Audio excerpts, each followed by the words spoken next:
का हमारे YouTube channel knowledge is power में। और आज का जो हमारा लेक्चर है दोस्तों, हिंदी की पेडागॉजी लेकर आए हैं। आज हम इसमें हिंदी की पेडागॉजी पढ़ेंगे और साथ ही साथ कुछ क्वेश्चनों का अध्ययन भी करेंगे, जिससे कि आने वाले आपके exam UP TET C TET में बहुत ही बेनिफुल और यूज़फुल होने वाले हैं दोस्तों। तो आइए स्टार्ट करते हैं वीडियो को। और वीडियो स्टार्ट करने से पहले दोस्तों मैं आपको बताना चाहूँगा, यदि आपने हमारे वीडियो को लाइक नहीं किया है तो दोस्तों लाइक करें, सब्सक्राइब करें, वीडियो को शेयर करें, जिससे कि ज़्यादा से ज़्यादा लोग को ये वीडियो यूज़फुल हो सके।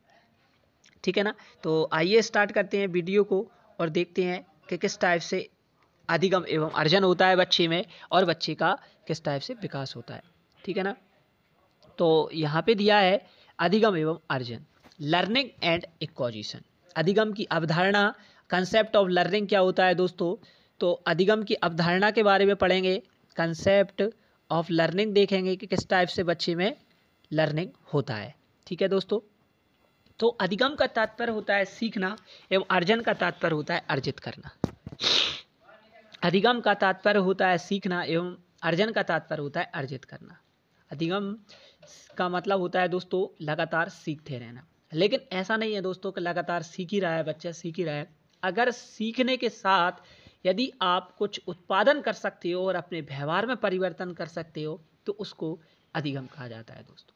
और इस टाइप से ही अर्जित करना कहते हैं। कोई चीज़ आप अर्जित कर रहे हो और अपने व्यवहार में परिवर्तन कर रहे हो। ठीक है ना। तो ये अधिगम है। किसी भी प्रकार के अधिगम की प्रक्रिया जीवन पर चलती है, कोई इसमें रुकावट नहीं होती। भाषा के संदर्भ में भी यह बात लागू होती है, वो लगातार भाषा सीखते रहता है। किंतु जहाँ अन्य प्रकार के ज्ञान का अधिगम अनायास भी संभव है, कहीं भाषा का अधिगम स्वयं के प्रयासों तथा इसे सीख सकने वाली वातावरणजन्य परिस्थितियों में भी संभव होता है। इसलिए भाषा को अर्जित संपत्ति कहा गया है दोस्तों। भाषा का अर्जन अनुकरण द्वारा होता है। कई बार एग्जाम में पूछा जा चुका है कि भाषा का अर्जन किस टाइप से होता है, तो अनुकरण द्वारा होता है, इमिटेशन के द्वारा होता है। बालक अपने वातावरण में जिस प्रकार लोगों को बोलते हुए सुनता है, लिखता हुआ देखता है, उसे ही अनुकरण द्वारा सीखने का प्रयास करता है। ठीक है ना। तो भाषा के संदर्भ में भी यह बात लागू होती है दोस्तों। और अधिगम का तात्पर्य तो आप समझ गए होंगे क्या होता है, सीखना या अर्जित करना। कोई व्यवहार आपके द्वारा सीखा जा रहा है और आप उस व्यवहार के द्वारा अपने आप में परिवर्तन कर रहे हैं, तो ये अधिगम है। सिर्फ सीखना अधिगम नहीं होता है दोस्तों। ठीक है ना। बालक जिस परिवेश में रह रहा है वहाँ के अधिकतर लोगों की भाषा अशुद्ध होती है, तो बालक की अशुद्ध भाषा सीखने की संभावना अधिक होती है दोस्तों। ठीक है ना। जैसा इन्वायरमेंट बच्चे को दिया जाएगा दोस्तों, वैसा ही वो अपने आप में विकास कर सकेगा। इसलिए ज़्यादा से ज़्यादा हमको रिच इन्वायरमेंट देना चाहिए बच्चों को, जिससे कि बच्चे का विकास डेवलपमेंट की ओर बढ़ सके, विकास हो सके और वो अच्छे अपने आप को सही परिस्थितियों में सही समझ के साथ, सही मेंटेलिटी के साथ अपने आप को ढाल सके और आगे बढ़ सके और अपने लक्ष्य को प्राप्त कर सके। ठीक है ना। अधिगम व्यक्ति के सर्वांगीण विकास में सहायक होता है दोस्तों। इसको द्वारा जीवन के लक्ष्यों को प्राप्त करने में सहायता मिलती है। ठीक है ना। तो अधिगम सर्वांगीण विकास में सहायक होता है। ठीक है ना। अधिगम के ही द्वारा व्यक्ति का संपूर्ण विकास होता है। अगर यदि अधिगम नहीं होगा तो व्यक्ति में विकास नहीं होगा। तो ठीक है ना। अधिगम के बाद व्यक्ति स्वयं और दुनिया को समझने के योग्य हो जाता है दोस्तों। ठीक है ना। वह समझने लगता है, वह दुनिया को जानने लगता है, अपने लक्ष्य निर्धारित करने लगता है और आगे बढ़ने लगता है। ठीक है ना। यहाँ पे एक लाइन दी गई है कि रटकर विषय वस्तु को याद करने को अधिगम नहीं कहा जा सकता। यदि छात्र विषय वस्तु के ज्ञान के आधार पर कुछ करने एवं उत्पादन करने, ज्ञान का व्यवहारिक प्रयोग करने में सक्षम हो गया है, तभी उसके सीखने की प्रक्रिया को अधिगम के अंतर्गत रखा जा सकता है। सार्थक अधिगम ठोस चीज़ों एवं मानसिक घोतकों को प्रस्तुत करने व उनमें बदलाव लाने की प्रक्रिया है।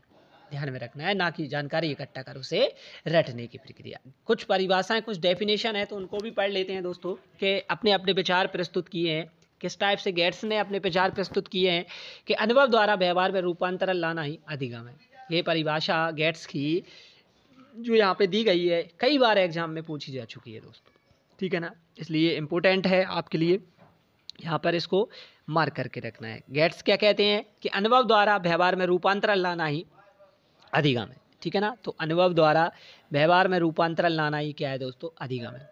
फिर ई पील के अनुसार अधिगम व्यक्ति में एक परिवर्तन है जो उसके वातावरण के परिवर्तनों के अनुसरण में होता है दोस्तों। क्या कि अधिगम व्यक्ति में एक परिवर्तन है जो उसके वातावरण के परिवर्तनों के अनुसरण में होता है। क्रो एंड क्रो ने भी कहा है दोस्तों, क्रो एंड क्रो ने क्या कहा है, क्रो एंड क्रो कहते हैं कि सीखना आदतों एवं ज्ञान आवृत्तियों का अर्जन है। इसमें कार्यों को करने के नवीन तरीके सम्मिलित हैं और इसकी शुरुआत व्यक्ति द्वारा किसी भी बाधा को दूर करने अथवा नवीन परिस्थितियों अपने समय आयोजन को लेकर होती है। इसके माध्यम से व्यवहार में उत्तरोत्तर परिवर्तन होता रहता है और वह व्यक्ति को अपने अभिप्राय अथवा लक्ष्य को पाने में क्या समर्थ बनाती है। ठीक है ना, तो ये थी क्रो एंड क्रो के विचार।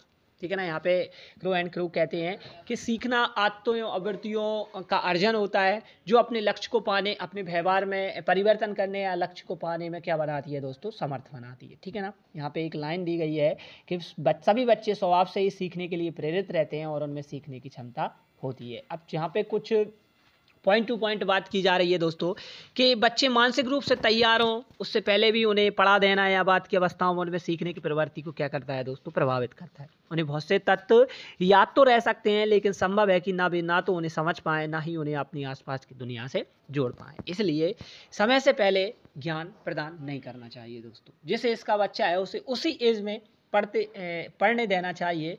ठीक है ना, लेकिन ये सब प्रकार के बालकों पे संभव नहीं होती है दोस्तों। ठीक है ना, कुछ बालक बहिर्मुखी होते हैं और कुछ अंतर्मुखी होते हैं। ठीक है ना, तो ध्यान में रखना है। और जो सीखना है दोस्तों, वो सीखना स्कूल के बाहर और भीतर दोनों जगहों पर चलती रहती है सीखने की प्रक्रिया। और अगर सीखने की प्रक्रिया दोनों जगह चले तो सीखने का जो अधिगम है वो पुष्ट बना रहता है, अच्छा होता है दोस्तों। सीखना किसी की मध्यस्थ है, उसके बिना भी हो सकता है दोस्तों। प्रत्यक्ष रूप से सीखने से सामाजिक संदर्भ और संवाद विशेषकर महत्वपूर्ण होते हैं दोस्तों। यदि हम अच्छे लोगों से अच्छे वातावरण में रह रहे हैं और अच्छे लोगों से बातचीत कर रहे हैं तो हमारा जो भाषा का विकास है या जो हमारा विकास है वो थोड़ा सा अच्छा होता है दोस्तों। ठीक है ना, और फिर यहाँ पे सीखना, चूँकि सीखने में विविधता होनी चाहिए दोस्तों।